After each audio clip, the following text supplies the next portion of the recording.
नमस्कार मित्रों। दस देश में आप लोगों का स्वागत है। यहाँ पर करते हैं हम लोग देश में हो रही राजनीति पर बात और आज हमारा विषय है दिल्ली चुनाव में स्वाति मालीवाल इफेक्ट।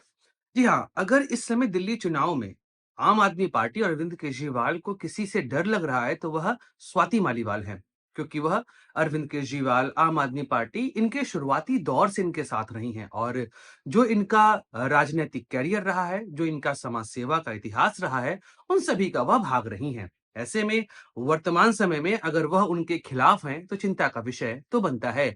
आज की वीडियो में चर्चा करेंगे कि आखिर स्वाति मालीवाल क्या आम आदमी पार्टी और अरविंद केजरीवाल दोनों को अपने नैरेटिव से सत्ता से दूर रख पाएंगी। चर्चा करते हैं आज की वीडियो में। नमस्कार दोस्तों, मैं सुधांशु, आप देख रहे हैं द स्वदेश।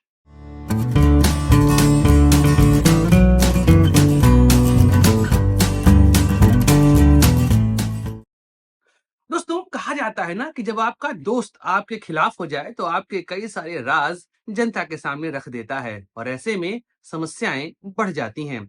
वही चीज यहाँ पर देखने को मिल रही है। स्वाति मालीवाल जो अरविंद केजरीवाल के संघर्ष के दिनों से उनके साथ थीं, यहाँ तक कि अगर अरविंद केजरीवाल की लिखी किताब स्वराज को आप पढ़ेंगे तो उसमें दो व्यक्तियों का नाम प्रमुख है, मनीष सिसोदिया और स्वाति मालीवाल।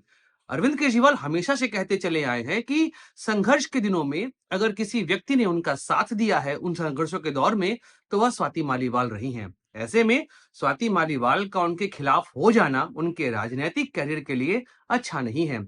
आखिर यह सब घटनाक्रम हुआ क्या, चलिए इसको समझते हैं। स्वाति मालीवाल आम आदमी पार्टी का एक महत्वपूर्ण चेहरा। अगर आप इंडिया अगेंस्ट करप्शन का दौर देखेंगे तो वहां पर भी स्वाति मालीवाल एक प्रमुख चेहरा थी। लगातार वह आम आदमी पार्टी और अरविंद केजरीवाल के पक्ष में बोलती नजर आई हैं। यहाँ तक कि जब भी महिला सम्मान को लेकर आम आदमी पार्टी घिरती थी, तो स्वाति मालीवाल का चेहरा ही सबसे सामने, या हम कहें सबसे पहले सामने आया करता था। ऐसे में इस समय जिस तरह से राजनीति वहां पर स्वाति मालीवाल कर रही हैं, ऐसे में अरविंद केजरीवाल के सामने समस्या तो पैदा हुई है। घटनाक्रम हुआ क्या था जिस वजह से माहौल यहाँ तक पहुंचा? अब इसके लिए हमें चलना पड़ेगा आज से लगभग 6 महीना पहले, मई का महीना। और स्वाति मालीवाल का क्लेम था कि अरविंद केजरीवाल के घर में उनकी पिटाई हुई और यह पिटाई की विभव कुमार ने, जो कि अरविंद केजरीवाल के बहुत क्लोज हैं। ऐसे में उन्होंने कंप्लेन करी और यह भी कहती पाई गई कि अरविंद केजरीवाल उस समय वहां उपलब्ध थे, पर उन्होंने यह बात वहां पे कुछ कही नहीं। मतलब स्वाति मालीवाल के सपोर्ट में कोई बात वहां पर नहीं कही। बाद में 16 मई को रिपोर्ट दर्ज होती, लेकिन उसमें अरविंद केजरीवाल का नाम नहीं होता, लेकिन विभव कुमार का नाम वहां पर रहता है। बाद में स्वाति मालीवाल यह कहती पाई गई कि चलिए, उस समय जो हुआ सो हुआ, लेकिन बाद में भी आपने विभव कुमार को लगातार समर्थन दिया, यहाँ तक कि मेरे खिलाफ आपने नैरेटिव गढ़ने का प्रयास किया। आम आदमी पार्टी के जितने भी सपोर्टर थे, वह भी स्वाति मालीवाल के अगेंस्ट में यहाँ पर चले आए थे। कई तरह की टीका टिप्पणी उनके खिलाफ हुई थी। चूंकि आम आदमी पार्टी ने स्वाति मालीवाल को राज्यसभा भेजा हुआ है, ऐसे में आप समझ सकते हैं कि आम आदमी पार्टी में उनका अच्छा खासा यहाँ पर रसूख रहा होगा। लेकिन जैसी राजनीति हुई पिछले 6 महीनों में, अरविंद केजरीवाल के लिए वह समस्या खड़ी करने वाला था। अगर आपको याद होगा तो लगातार स्वाति मालीवाल जो हैं वह अरविंद केजरीवाल के कुप्रबंधन के खिलाफ इस समय आवाज उठा रही हैं। 2 नवंबर का दिन था, आई थिंक। उस दिन स्वाति मालीवाल ने काला पानी छिड़क दिया था अरविंद केजरीवाल के घर के आगे और गंदी जो पानी की बॉटल्स थी उनको भी वहां पर वो रख के चली आई थी। उसके बाद अभी हालिया घटनाक्रम तो आपको पता ही होगा, जब उन्होंने 3 ट्रक कूड़ा भेज दिया था अरविंद केजरीवाल के घर के सामने। और लगातार वह उन क्षेत्रों में जा रही है जहां पर आम आदमी पार्टी ने काम नहीं किया है, चाहे वह सीवेज की बात करें, रोड की बात करें, मोहल्ला क्लिनिक की बात करें, तो स्कूल्स की बात करें। इन सभी को लेकर स्वाति मालीवाल इस समय अरविंद केजरीवाल के खिलाफ मुखर हैं। अगर आप इस बार के चुनाव को देखेंगे, 2025 में जो होने वाला यहाँ पे चुनाव है, जिसकी वोटिंग 5 तारीख को होनी है, उसमें अरविंद केजरीवाल इस बार घिर रहे हैं, क्योंकि 2015-2020 में उनके लिए एक राजनीतिक हनीमून था, जो नॉर्मली अगर किसी नेता को देखेंगे उससे बड़ा हनीमून उनको यहाँ पर पीरियड मिला है। लेकिन 2025 का चुनाव इतना आसान नहीं है। कारण ये है, 2020 से 25 के बीच में कई ऐसे घटनाक्रम हुए जहां पर अरविंद केजरीवाल की राजनीति फंसते हुए हमें दिखाई दी। कई सारे मुद्दे हैं। इन मुद्दों में आप उठा सकते हैं कि जो वहां पे सामान्य तौर पर सिविक की जो सेंस है, उसमें आप देखेंगे कि यहाँ पर केजरीवाल सरकार घिरती नजर आई है। चाहे वो यमुना की सफाई हो, सीवेज की समस्या हो, रोड हो, बिजली हो, इन सब को लेकर इस समय अरविंद केजरीवाल की सरकार के खिलाफ लोग आवाज उठा रहे हैं। एक तरह की एंटी इनकम्बेंसी उनके सामने यहाँ पर दिखाई दे रही है। दूसरा जो अरविंद केजरीवाल की राजनीति को डेंट कर रहा है, वह सबसे बड़ा है, वह नैरेटिव। नैरेटिव ज़्यादा मैं कहूँ तो यहाँ पे अरविंद केजरीवाल जिस तरह की राजनीति की बात करके यहाँ पर आए थे, वह उस राजनीति को दूर, या हम कहें उस राजनीति से वह दूर जाते हमको दिखाई दे रहे हैं। एक ऐसी पार्टी जो कि करप्शन के खिलाफ आई, जिसने करप्शन के अगेंस्ट में बात कही और लोगों को भरोसा दिया कि हम जब आएँगे, तो हम इस तरह के नैरेटिव को यहाँ पर ध्वस्त करेंगे।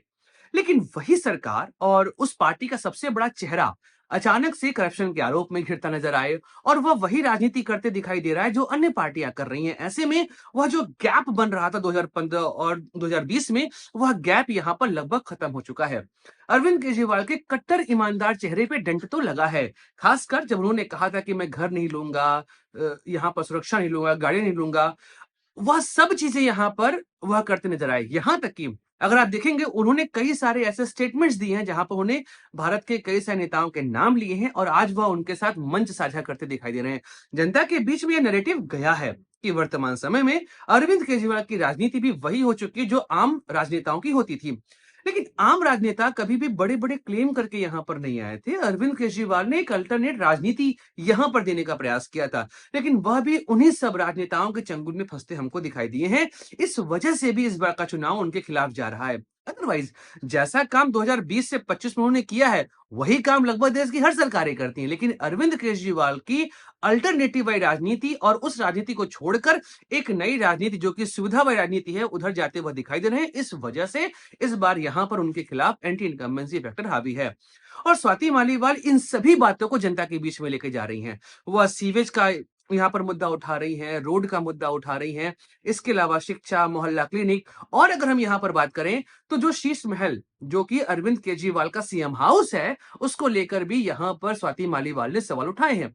अब ऐसे में स्वाति मालीवाल चूँकि आम आदमी पार्टी की फाउंडर मेंबर रही हैं और यहाँ तक कि अरविंद केजरीवाल के संघर्ष के दिनों की साथी रही हैं, इस वजह से उनका उठाया मुद्दा आम आदमी पार्टी को यहाँ पे डेंट डाल रहा है। ऊपर से एक और बात अरविंद केजरीवाल के खिलाफ यहाँ जा रही, जिसको स्वाति मालीवाल उठा रही है कि भाई जो लोग इंडिया अगेंस्ट करप्शन आम आदमी पार्टी के दौर में उनके साथ थे, वह सभी इस समय अरविंद केजरीवाल को छोड़कर जा चुके हैं, सभी के सभी। अगर हम मनीष सिसोदिया को छोड़ दें तो बाकी लगभग सभी लोग जा चुके हैं। आप यहाँ पर प्रशांत भूषण, शशि भूषण, स्वाति मालीवाल, कुमार विश्वास, इन सबको देख ले, यह सब लोगों ने आम आदमी पार्टी को छोड़ा और अरविंद केजरीवाल पे उसके बाद अटैक किया। वही काम स्वाति मालीवाल यहाँ पे करते दिखाई दे रही हैं। कई लोग का यह आरोप है कि बीजेपी और कांग्रेस यहाँ पर स्वाति मालीवाल को इंडोर्स कर रहे हैं। लेकिन जैसी राजनीति इस समय स्वाति मालीवाल कर रही है, उसका कोई यहाँ पे खास हमको बीजेपी कांग्रेस कनेक्शन दिखाई दे नहीं रहा है, क्योंकि वह उन्हीं सवालों पे केजरीवाल घेरे जिन चीजों पर केजरीवाल सिलेक्ट होकर या इलेक्ट होकर दिल्ली के सत्ता पर वह आए थे।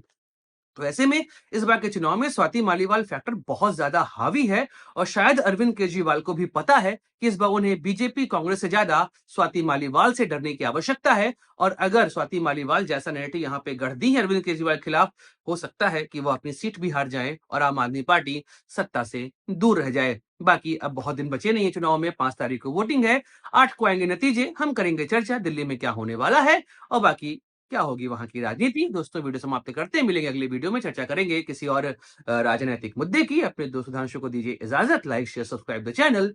जय हिंद, वंदे मातरम, भारत माता की जय।